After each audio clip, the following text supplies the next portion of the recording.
అసలే మళ్ళీ కరోనా వచ్చింది. చాలా మంది హాస్పిటళ్లలో జాయిన్ అవుతున్నారు. కొందరు చనిపోయారు కూడా. అలాంటి పరిస్థితుల్లో 3 లక్షల మందిని ఒక చోట జమ చేస్తే ఏమవుతుంది? దాంట్లో ఇద్దరికో, ముగ్గురికో, నలుగురికో, 10 మందికో కరోనా ఉంటే ఈ 3 లక్షల మంది పరిస్థితి ఏమిటి? అది భావ్యమేనా అట్లాగా అంతమందిని ఒక దగ్గరికి తీసుకురావడం? రెండో అంశం, చేపతో సహా నోట్లో, గొంతులో పెట్టిన చెయ్యిని ఇంకొకళ్ళ నోట్లో కూడా పెడితే ఏమవుతుంది?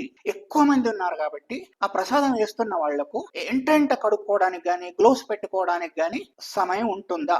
ఈ ఫోటో చూడండి, ఆ చెయ్యి ఎంత అసహ్యంగా ఉంది. గ్లోవ్స్ ఏం పెట్టుకోలేదు. ఇట్లా వేస్తే ప్రజల ఆరోగ్యం ఏం కాను. ఆస్మా సంగతి దేవుడెరుగు, ఇతర రోగాల సంగతి. మూడో అంశం, ప్రతి చేప పిల్ల ఆరోగ్యాన్ని పరీక్షిస్తున్నారా? అసలే బతికున్న చేపను వేస్తున్నారు అంటే బతికున్నట్టయితే దాని రోగాలు గాని, దానిలో ఉండే బ్యాక్టీరియా కానీ బతికుండే ప్రమాదం ఉంటుంది కదా. అది మనిషి కడుపులోకి వెళ్తే ఏమవుతుంది?